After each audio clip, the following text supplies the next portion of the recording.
वो एफर्ट हम लोगों को नजर आएगी तब जब अफगानिस्तान की ट्रांसमिशन या अफगानिस्तान के सिग्नल्स, ट्रांसमिशन के सिग्नल्स पाकिस्तान की साइड पर आते हैं वो बंद किए जाएंगे। और इसी के हवाले से बात की सेनेट की एक कमेटी के अंदर अफगान टेलीकम्युनिकेशन के जितने भी सिग्नल पाकिस्तान में आते हैं, दहशतगर्दी होती है, पता नहीं चलता कि पाकिस्तान से सिग्नल्स आए, अफगानिस्तान से सिग्नल्स आए, कौन सी तरफ से दहशतगर्दी को किस तरीके से जो है वो देखा गया या कम्युनिकेट किया गया। खावर साहब, ये सेनेट में बात तो हुई और इसके बारे में पहले भी बात हो चुकी है कि अफगानिस्तान के टेलीकम्युनिकेशन के सिग्नल्स कैसे बंद किए जाए, जैम करने के बाद भी गर्दी के जैम किए जाएं।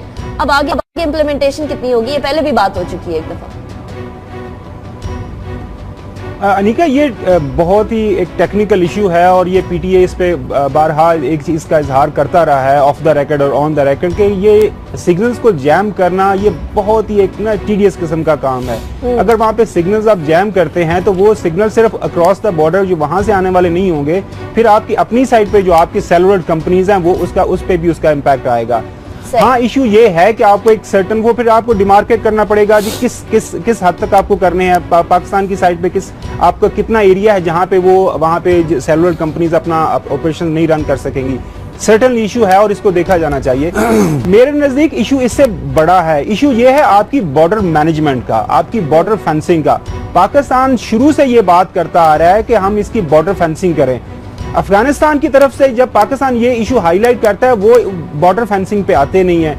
अब इशू सारे का सारा उसके बाद फिर जब भी कोई terrorist activity with in Afghanistan होती है, काबुल में होती है या किसी अफगानिस्तान के और शहर में होती है, वो फिर अगेन वो तांते मानते वो जोड़ना शुरू करते हैं कि जी पाकिस्तान से सारा हुआ है। वहां पे आप फिर प्रेसिडेंट की तरफ से उनके स्टेटमेंट आ जाती हैं, उनके चीफ एग्जीक्यूटिव की तरफ से स्टेटमेंट आ जाती है, साथ में फिर और की जो इंटरनेशनल प्लेयर्स हैं वो उसमें ऐड ऑन करना शुरू कर देते हैं कि जी Pakistan needs to take care of जो टेररिस्ट प्लेयर्स हैं साइड, और वो इस तरह की एक नैरेटिव बिल्ड करना शुरू करते थे।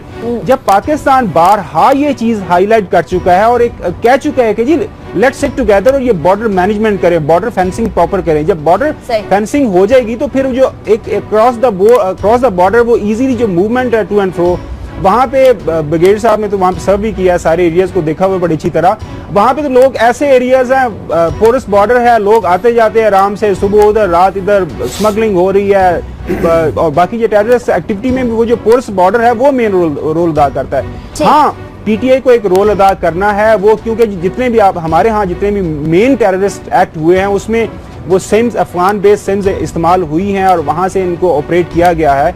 इशू है, लेकिन इशू ये इसको हैंडल करने के लिए आपको एक बहुत स्पेसिफिक्स में जाना पड़ेगा। जी ठीक है। अच्छा गजनफर साहब, बॉर्डर मैनेजमेंट तो ठीक है अपनी जगह पर, लेकिन एक बॉर्डर मैनेजमेंट हो गई, वो फिजिकल चीज को रोक दिया, मेंटालिटी को कैसे रोकेंगे, इस हवाले से मैं आपसे बात करूंगी। लेकिन अभी मुझे ब्रेक के बाद इस टॉपिक को कंटिन्यू करेंगे और बात करेंगे कि अफगानिस्तान की तरफ से जो हमारे यहाँ टेररिज्म भेजी जा रही है, एक्सपोर्ट की जा रही है, उसका क्या।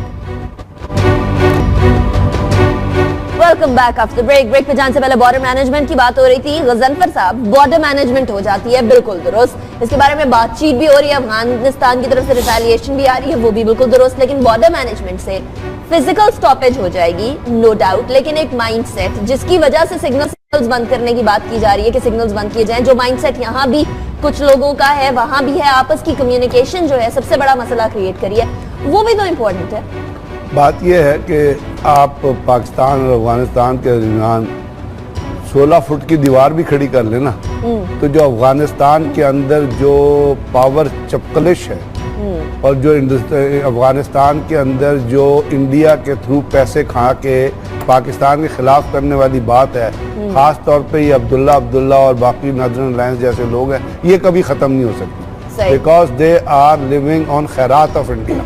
ठीक है, और इंडिया ने उनको इतने बुरी तरह से कल्टिवेट किया है कि वो आप जो मर्जी कर ले, जो मुल्क जिस मुल्क के लोग ये एहसान नहीं पहचान सके आज तक कि पाकिस्तान ने अपने सोशल फाइबर को ख़राब किया बिकॉज ऑफ दी अफगान जिहाद, क्योंकि जो लोग ये नहीं पहचान सके कि पाकिस्तान ने कितनी उन लोगों की मदद की जो शरबत गुला जैसे लोग यहाँ के रह रहे थे, और उसके बावजूद वो वहाँ पे उन दहशतगर्दों को पनाह देते हैं। आज तक NDS उनसे मिलती है, अब्दुल्ला उनको सपोर्ट करता है, उनका अफगान आर्मी चीफ उसको सपोर्ट करता है जो खालिद खुरासानी और फजलुल्लाह वार है कि उनको पूरी प्रोटेक्शन प्रोवाइड करते हैं। हरबियार मरी को प्रोटेक्शन प्रोवाइड करते हैं, बरमदाद बुख्ती को प्रोटेक्शन प्रोवाइड, पाकिस्तान के खिलाफ साजिशें करते हैं। तो जो इतनी एहसानमंद कौम होगी, जो एहसान फरामोश कौम होगी, वो कभी ठीक हो नहीं सकती। और अफगानिस्तान की बुरानी तौर पे तबाही का बायस ये है कि उन्होंने हर उस शख्स को छुरा घोंपा है, उनके लीडर्स ने, आम अफगान ने नहीं, उनके हर उस शख्स जिसने उनकी मदद करने की कोशिश की है। अब ये तो है वहाँ पे साइकोलॉजिकल माइंड है जो एग्जिस्ट कर रहा है,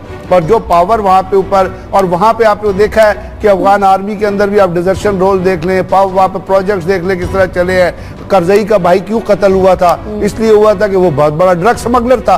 तो ड्रग स्मगलिंग, आप जहाँ पे ड्रग स्मगलिंग हो वहाँ पे आप क्या बाकी इखलाकी इक़दार का आप क्या जिक्र कर सकते हैं? अब जहाँ तक बॉर्डर मैनेजमेंट की बात है, चले बॉर्डर मैनेजमेंट तो बहुत ज्यादा होनी, बॉर्डर मैनेजमेंट बुनियादी स्टेप पर मैं क्रेडिट दूंगा इस चीज का चौधरी निसार को कि वो बड़े फर्म रहे हैं इसके ऊपर, कि उन्होंने कहा कि बॉर्डर मैनेजमेंट होनी नहीं तो बॉर्डर बंद हो जाएगा।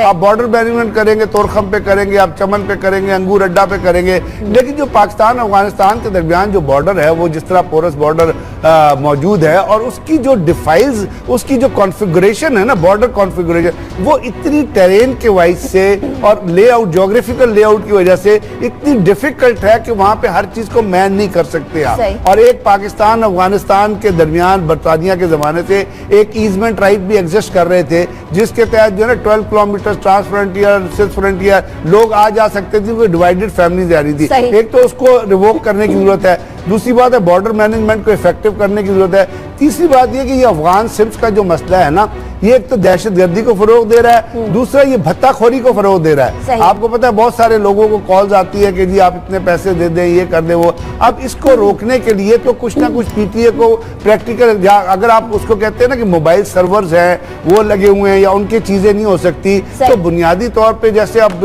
या सवाब पे था ना, सवाब में FM रेडियो बड़े चल रहे थे, और उसको पता है वो फजलुल्लाह को मुल्ला रेडियो कहा जाता था, तो उसके बाद उनको भी तो आपने खत्म करने की कोशिश की। तो बात यह है कि आपको बियॉन्ड, और आजकल ऐसा टेक्निकल इक्विपमेंट एग्जिस्ट कर रहा है जो एक रेडियस में ऑपरेट करता है। वो किस तरह है, जैसे अब आप किसी चेक पोस्ट से गुजरते हैं या जो VIP जा रहा होता है उसके आगे एक गाड़ी चल रही होती है, वो क्या कर रही होती है, वो जिस रूट से जा रही होती है वो सिग्नल्स को जैम करे। तो ये सिग्नल्स जैम हो सकते हैं, ठीक है, पॉसिबल है, और पॉसिबल को प्रैक्टिकल बनाया जा सकता है। इसलिए क्योंकि अगर आपने यहाँ दहशतगर्दी को खत्म करना है, और दहशतगर्दी फरोग पा रही है क्योंकि कम्युनिकेशन क्रॉस द बॉर्डर हो रही है, अगर करना है तो फिर ये इकदाम तो उठाने पड़ेंगे, चाहे हमें उसके लिए कुछ अपना नुकसान भी करना पड़े, लेकिन इन द लॉन्ग रन फायदा देखना है।